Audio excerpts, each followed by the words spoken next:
Hello, good morning, good afternoon, good evening. Welcome to this channel. My name is Ogbanje Joseph. Please hit the subscribe button to subscribe to this channel. Please share this video as well as drop your comment on the comment section. Today we are going to be talking about the obsolescence of war. Obsolescence of war. Now, when we talk about obsolescence of war, we are simply referring to the obsoleteness of war, whether war is still in vogue or not. Okay, now it is actually very important that there was a time in history that might was actually made right. Might was right. Okay, so if you have the opportunity, if you have the power to actually, overpower your neighbor or other countries, you go ahead and do it. That is might was made right. Okay, thereafter there comes a time when or there came a time when it was actually the theory of just war, which means that you are right to go to war so long as your right has been denied of you. Okay, so countries can actually go to war provided their rights, what is due to them, what is considered as their right, has been trampled upon or taken away from them. Okay, so that is actually the obsolete the that is actually the just war. Okay, but at some point that just war period was actually phased out by the introduction of the League of Nations, and then the theory of collective use of force or collective security actually came into existence. Now, with the introduction of collective security or collective use of force, you know, the theory of the obsolescence of war actually came into force. Okay, because the theory of collective use of force or collective security actually came into existence. Okay, with the introduction, with the formation of the League of Nations, and then with the subsequent formation of the United Nations organization.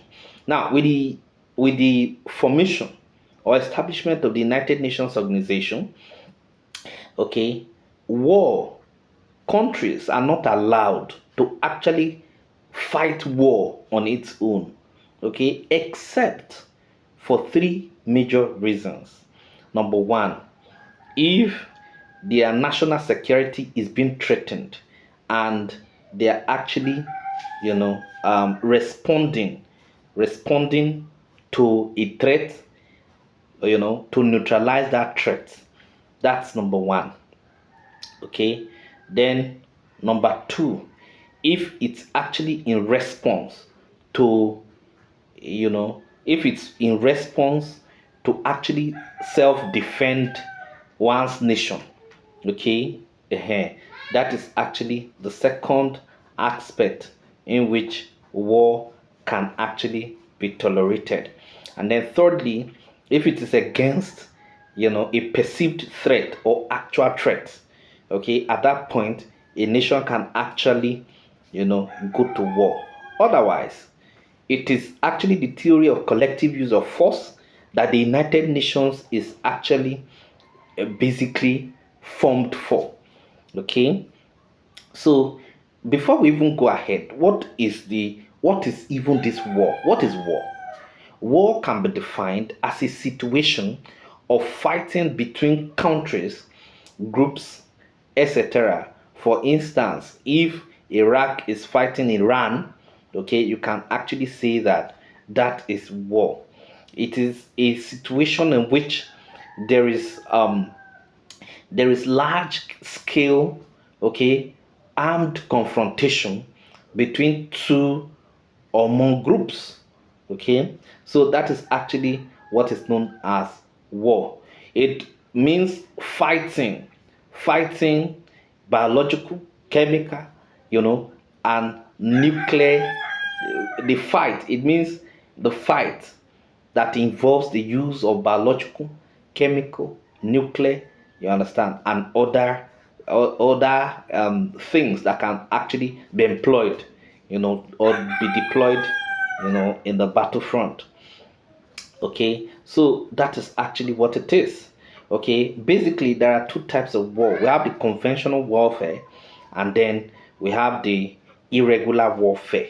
Those are two categories of war. But let us look at the obsolescence of war. Okay, obsolescence of war. Now, like I said, when I talk about the obsolescence of war, I'm just simply referring to, you understand, the obsoleteness of war, which means war is no longer something that is actually fashionable or in vogue. Okay, so war earlier, earlier, war was actually, before now, war was actually almost universally considered as an acceptable and perhaps inevitable, and for many people a desirable, and acceptable means of settling international differences. Okay, so during the 18th and the 19th century, war was considered right. Okay, the world leaders then believed that might was actually made right. But however, from the 20th century, okay, the attitudes of the superior powers towards war has changed profoundly. Okay, now with the establishment of the United Nations, the League of Nations, and of course the United Nations, there has been relative peace in the world. Okay, although there are pockets of war here and there, but there has not been another world war. So to that extent, you can say that war has actually become old fashioned. Okay, so but what are the reasons for the obsolescence of war, or the reasons for the obsoleteness of war? What are the reasons for the obsolescence of war? Number one, intellectual drift. Okay, i told you that I told you that between the 18th and the 19th centuries, okay, war was actually considered right. War was made right. Okay, world leaders then believed that might was made right. Okay, so the best way to actually settle international conflict was through war.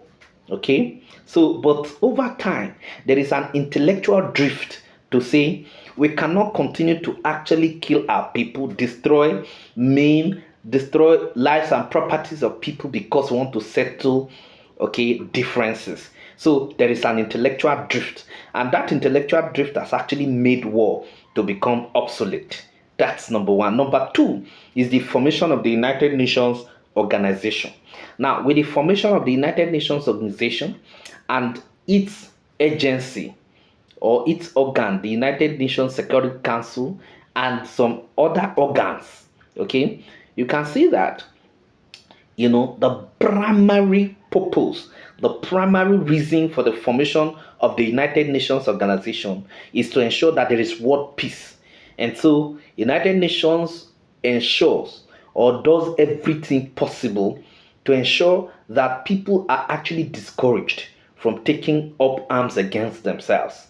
Okay, so to that extent, the formation of the United Nations is a major reason why war has become obsolete. That's number two. Number three, the non-proliferation treaty.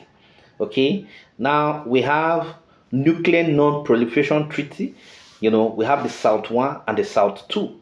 Okay, now what the non-proliferation treaty is talking about is that the way the small, light, and heavy weapons have been, particularly nuclear weapons have been, are being produced should be reduced. Okay, now it is either they are destroyed, or their production is controlled, because the readiness of countries, or having these, okay, the way in which countries actually have access to these weapons actually made them to be ready for war. And when countries are actually ready for war, every small trigger can actually lead to war. So to that extent, it is actually very important that countries, particularly in the 1960s, came together to start having this talk about, okay, about non-proliferation of weapons or arms. Okay, then number four, the presence of nuclear power. Now, the presence of nuclear power, in countries that hitherto were not nuclear power holding countries, or nuclear weapon, as in countries that were not ab initio known as countries having nuclear power. Now, the proliferation of those nuclear powers, in a way, has actually led to the obsolescence of war. The reason being that, of course, the theory of balance of power, actually sets in with the presence of nuclear weapon, you know, in the hands of several countries. Now, what the balance of power theory actually suggests is that when when no country is sure of winning a war, no country will want to start a war. And if no country starts a war, then the world will actually know peace. The world will actually be characterized by peace. Now, if you have nuclear weapon and I have, the chances of us going into war will be limited because we both of us know the impact, okay, the destructive impact of nuclear weapons.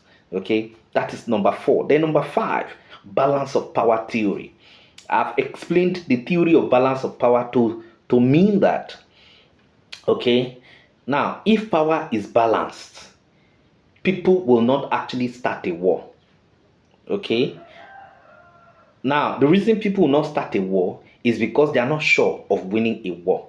And if you are not sure of winning a war, you are not going to start the war. You understand? So that is actually the theory of balance of power. It is a theory that suggests that within the international system, no country is allowed to become so powerful as to constitute a threat to other countries. In which case, as you are actually possessing your power, all other countries are also building their power to ensure that there is actually what is known as the balance of power. So that once power is balanced, no country will actually want to say intimidate other countries, with war and all of that. So then number six, the practice of modern liberal democracy. Today, you know, the Western world have actually made it as a point of duty for liberal democracy to actually, be extended to all parts of the world. All countries are encouraged, to practice liberal democracy. The reason is because of democratic peace theory. And democratic peace theory actually suggests that when countries practice democracy, okay, such countries that practice democracy will never or hardly ever go to war with themselves.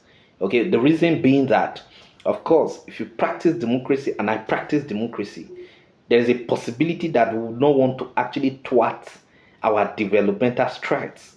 To that extent, you find out that countries actually will want to continue to ensure that there is peace. All of these points actually made, war to become obsolete. Thank you very much.